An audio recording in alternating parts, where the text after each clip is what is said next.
parte fundamental da pesquisa no Brasil surgiu aqui na Universidade Federal de Viçosa. Um dos personagens dessa história é o professor Flávio Couto, orientador da primeira tese de mestrado do país. Na terceira parte do programa Memória Viva, ele conta como foram as etapas iniciais deste percurso e a participação da UFV no surgimento de nomes de destaque nos estudos e no desenvolvimento da agricultura brasileira, como a Agroceres e a Embrapa. Queria falar um pouco mais sobre o ensino de agronomia no Brasil, na época. Eu imagino que no começo a gente sabe que tinha outros cursos, né, Gustavo? Como é que era assim? Viçosa já era muito prestigiada, já era muito famosa em relação aos demais cursos que eram oferecidos no Brasil? Se dizia naquela época que havia duas escolas de agronomia. Lavras não, Piracicaba e Viçosa. Se dizia isso, mas tinha muitas escolas, mas era ufanismo nosso, né? Dizer que a nossa era melhor que a do outro e tal, né? Lavras teve muitas dificuldades também, muitas dificuldades, porque era uma escola particular, né? E até a federalização ela teve dificuldades enormes, mas depois da federalização, então, se regularizou a situação do Lavras. Hoje é uma grande escola, né? Muito boa escola, né? Quilombo 47 não existia, né? Não existia. Quilombo 47 passou a ter mais atividade. Eu já estava no curso superior, né? Ele existia no centro do Rio, foi criado lá para ser Quilombo 47. A Escola de Agronomia do Rio de Janeiro era na Praia Vermelha, né? Na Praia Vermelha, no Rio.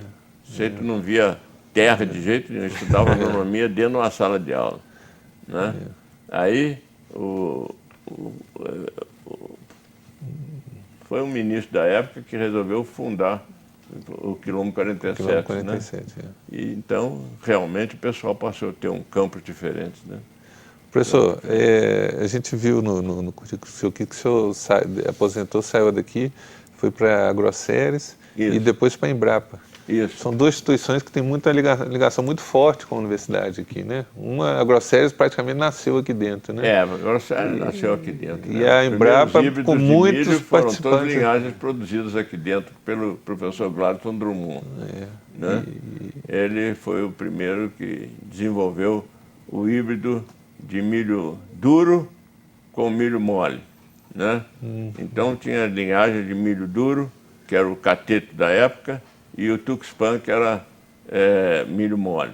Então ele cruzou os dois e com isso a produtividade do híbrido era muito maior que o híbrido produzido em São Paulo pelo Instituto Agronômico de Campinas, que era 4 linhagens de variedade cateto, porque era um milho duro, mais resistente a caruncho e tal. Então São Paulo optou por 4 linhagens de milho cateto. E a Viçosa optou por 2 linhagens de catete e 2 linhagens de Tuxpan.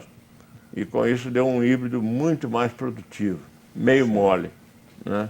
No começo houve muita dificuldade, né? Houve muita campanha contra esse milho mole, que é fácil de caruncho estragar, etc. Mas a produtividade foi de tal alta que o fazendeiro esqueceu disso e passou a usar o milho do Tuxpan com o catete. E aí se fundou a Agroceres. A Agroceres nasce, então, com essa ideia. Fundou a Agroceres. E depois o senhor vai para a Embrapa, que também você vai encontrar com muitos ex-alunos da universidade lá, né? A Embrapa, eu saí daqui de Viçosa, porque sempre havia aquela ideia na época, né, que a atividade particular era muito mais interessante para a profissão. E eu, como sempre gostei de trabalhar com sementes, fui para a Agroceres para trabalhar com sementes de hortaliças, né? Nós começamos a produzir semente de hortaliça em maior quantidade. Depois, eu tive que ir para o escritório central da Agroceres em São Paulo. Aí acabou a minha vontade toda, né? Porque ficar dentro longe do campo, só calculava preço de custo, preço de venda e tal. Só queria ver o milho ali, experimentação. E aí a Embrapa me chamou para trabalhar lá com hortaliças, porque também não havia trabalho com hortaliças na Embrapa, né? Sim. Nós começamos o trabalho com hortaliças lá e aí gostei muito. A Embrapa também é uma grande atividade. Eu gostei muito. Muito ex-alunos aqui. Muito ex-alunos na Embrapa. Muitos ex-alunos nossos foram para a Embrapa. Ela buscou nas boas universidades de agronomia os técnicos dela, né? Porque a gente fala elogiar muito a Embrapa, mas a Embrapa não nasceu lá. Ela nasceu, ninguém chegou lá com diploma de primário, chegou lá com diploma de mestrado, de pós-graduação de uma universidade, né? Começou a Embrapa já com doutorado. Né? Isso. Né? Muita gente.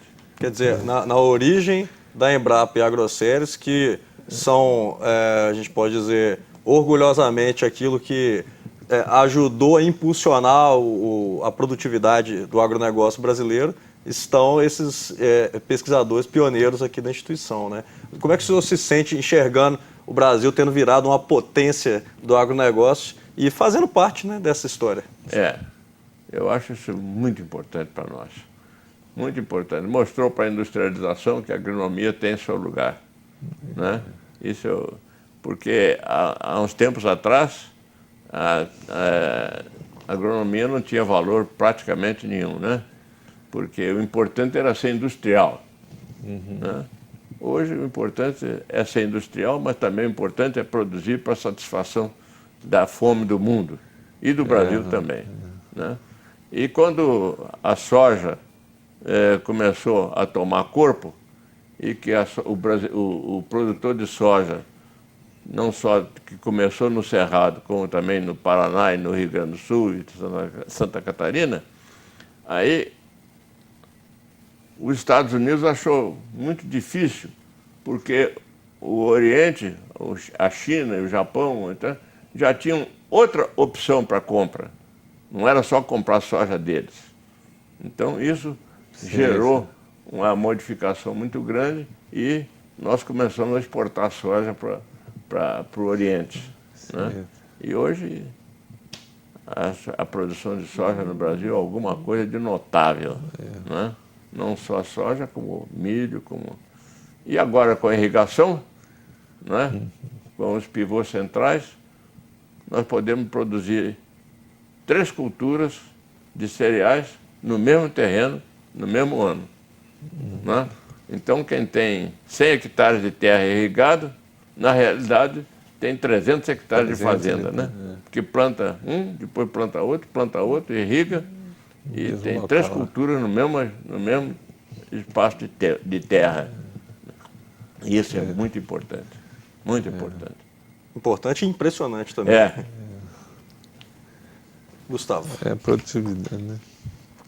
Professor, nós estamos falando dos 90 anos, assim, sem querer encerrar, né? Mas, assim, já tendo uma mensagem, assim, que o senhor passa, assim, para os professores novos que estão entrando na universidade, que estão entrando na pesquisa, na pós-graduação, que mensagem que o senhor deixa, assim, para os professores novatos que estão aí, estão começando, os professores novos hoje da universidade que estão começando na pós-graduação, em programa de pós-graduação? Toda essa trajetória que o senhor passou, que mensagem que o senhor deixa para eles? Eu deixo a mensagem, eu tenho a minha experiência, né? A minha experiência, eu acho que o trabalho que eles estão fazendo é muito dignificante, muito importante e muito diferente daquilo que eu fiz. Porque eu só tinha campo para trabalhar, não tinha mais nada. Mas só tinha mais também. Tem campo, tem laboratório, tem internet, tem uma porção de outras facilidades que são extremamente importantes para desenvolver. Né? Quer dizer, alguns dizem que o pessoal hoje tem uma diferença de entendimento em relação ao tempo que eu tive. Né? Eu acho que isso é um progresso. Quando eu visitei a minha universidade na Califórnia, há uns tempos atrás, eles também não têm mais trabalho de campo, é só trabalho de laboratório, trabalho de científico puro, né? Certo. Né? De modo que é assim, a evolução é essa. Não é? A evolução hoje é para trabalhos mais ligados ao laboratório né? E o trabalho de campo direto fica com as empresas privadas, né? Esse é que tem interesse em ganhar dinheiro, né? Não tem interesse em desenvolver um futuro que é muito importante para todos nós, né? De modo que a diferença é muito grande. Eu acho que está certo, né? O pessoal tem que continuar a trabalhar com vontade.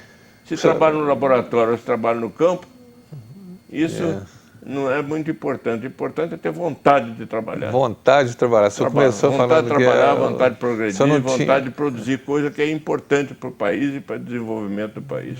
Exatamente. Antes da gente encerrar, professor, eu queria saber a opinião do senhor sobre a UFV. A UFV está com 90 anos, 3 campi e um crescimento e uma projeção internacional muito grande. Como é que o senhor avalia esses 90 anos da UFV nesse momento? Olha, a minha avaliação é uma avaliação de progresso.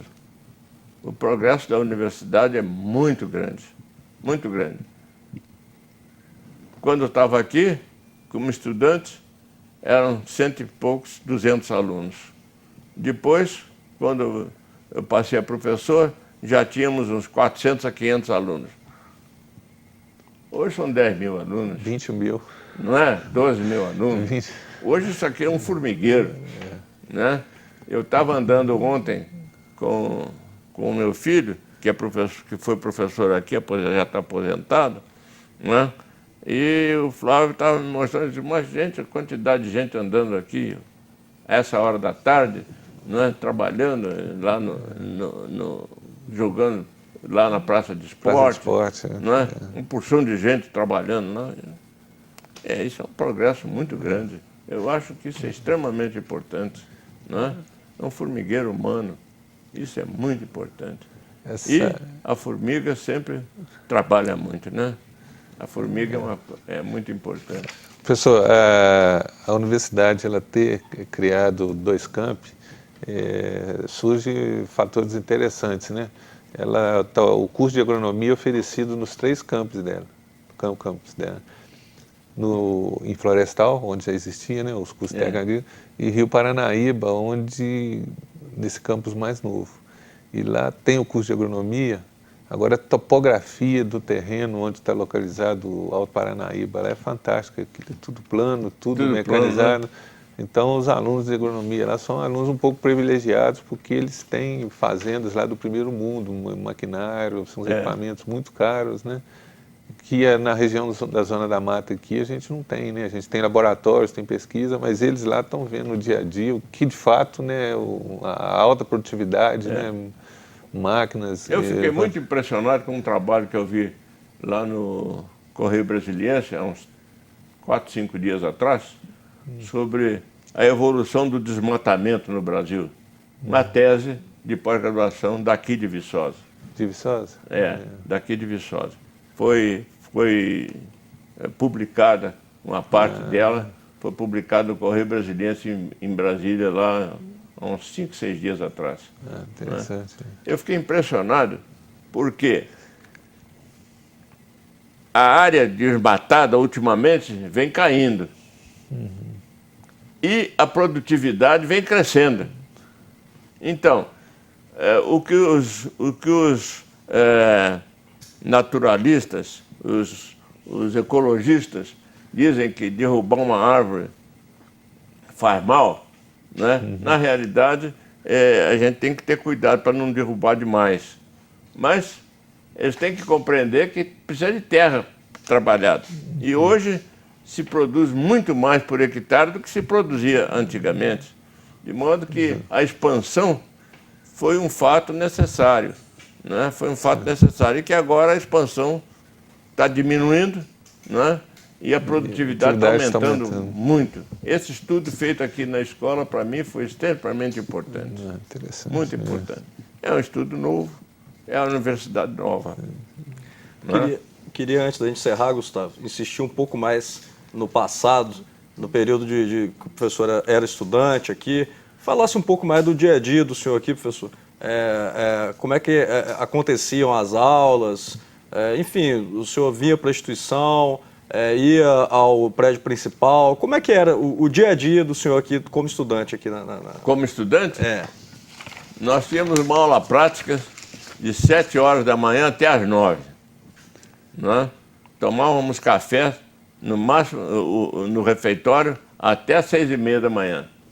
Né? De 6 às 6h30 nós tomávamos café. Depois nós íamos para a aula prática, trabalhar no campo, de 7 da manhã até às 9. Vínhamos para o prédio principal, tinha aula de 9 às 10, de 10 às 11, de 11 às 12. Aí íamos almoçar. À tarde, de 2 horas em diante, nós tínhamos outra aula prática. Era muita aula. Muita aula prática, né? Prática. Prática, né? Muita aula prática. Eu não sei como é que está o sistema de aula prática, mas naquele tempo nós tínhamos muita aula prática e trabalhávamos no campo. Não tinha trator, mas era burro puxando cultivador, burro puxando arado, né? Boi puxando arado, e a gente trabalhava com aquilo direto. Tinha que aprender a mexer, porque na época só tinha aquilo, né? Hoje em dia, se eu falar que o curso superior naquela época tinha 2 meses de marcenaria, 2 meses de ferraria, 2 meses de eletricidade e 2 meses de selaria, né? A gente aprendia a fazer arreio, porque era o que tinha na época, que era importante, era isso. A gente fazia arreio para animal, a gente fazia prego, fazia instrumentos de agricultura. Tudo né? que era necessário para o campo. Tudo que era necessário na época, a gente fazia direto, era aula de campo. Né? Hoje, se falar com um aluno que ele vai ali fazer um arreio de burro, você é louco. Isso não existe mais. Você tinha, no curso de agronomia, você estudou aqui a horticultura, a engenharia rural. Isso. A zootecnia. Né? Essas áreas, economia, né? Tive aula de contabilidade. Que lembrança o senhor tem assim, de nome de professores que o senhor tem dos anos que o senhor estudou aqui? Quais os professores que... O senhor lembra de alguns nomes de professores? Marcaram mais, né? Alguns professores assim que foram mais. O que mais me impressionou foi memória. Memória? Professor Memória. Né? Sim. Depois nós tivemos na agronomia foi o professor Diogo. Diogo, o senhor pegou o professor Diogo, né? Foi meu professor. Né? Aliás, é o primeiro professor da agronomia, né? Foi. Primeiro ele professor veio importado, da agronomia. Né? Ele veio para o Brasil, depois de ter feito o curso superior lá, ele veio para o Brasil e foi dos primeiros professores da ESA, né?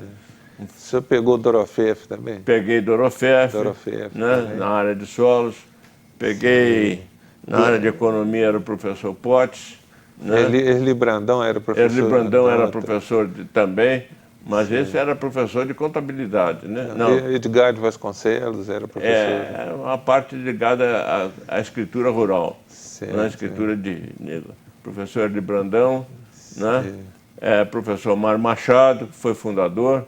O professor Mário Machado é da engenharia rural, né? Era da engenharia rural. Engenharia rural. O professor Vicente Machado, irmão dele, também, era da parte de engenharia rural, foi meu professor de máquinas agrícolas. Tá. Na zootecnia, o senhor lembra de professores da zootecnia? Da zootecnia? Da zootecnia, professor Matoso, professor Geraldo Carneiro.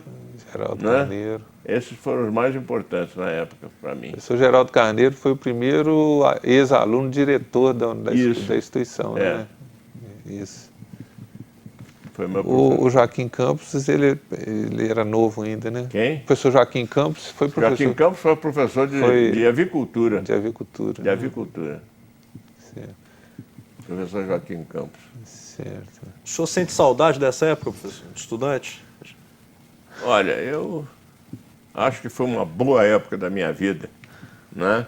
De vez em quando a gente lembra das façanhas que fazia, né? Né?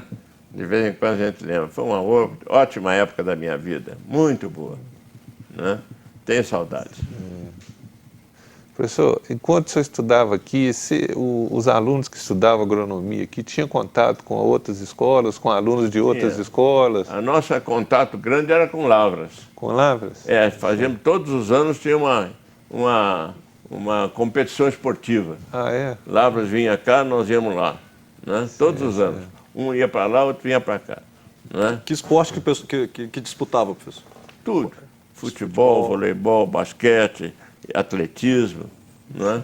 Essas coisas. Atletismo era corrida de salto, salto de distância, peso, dardo. Isso era uma torcida enorme. A rivalidade devia ser grande, né? Muito grande, muito grande. E Lavras era muito bom em esporte, muito bom, muito bom. Né? Professor, tinha aqui, a gente lê uma tradicional, no final do ano da formatura de agronomia, vocês tinham uma viagem que fazia? Era uma excursão do do terceiro final ano para o quarto ano. Do terceiro Fazia pro uma quarto. grande excursão. Uma grande discussão. Né? Nós saímos daqui, era sempre 1 mês e meio para quase 2 meses. De viagem? De viagem. Saímos daqui, começamos lá no Rio Grande do Sul. Do Rio Grande do Sul fomos visitar a fazenda de La Estanzuela, no Uruguai, que era o centro de pesquisa do Uruguai. E de lá passamos para a Argentina, visitamos laticínios, visitamos como é que chama? Abatedouro de boi, né? E voltamos para trás. Essa viagem era custeada como... Pela Secretaria da Agricultura. Ah, é? Na época, se não me engano, a nossa turma recebeu 25 da época, né? 1000 da época, não sei mais qual era. Mil réis, meu cruzeiro. Né? E nós fomos com 2 professores. Foi o professor Vicente Machado e o professor Alberto Dacker, que foi um grande professor. Me lembrei dele agora. O professor Alberto Dacker, os 2 professores é que levavam dinheiro, pagavam os hotéis, compravam as passagens de trem. Né? Interessante. Mas foi um tempo danado, tudo de trem.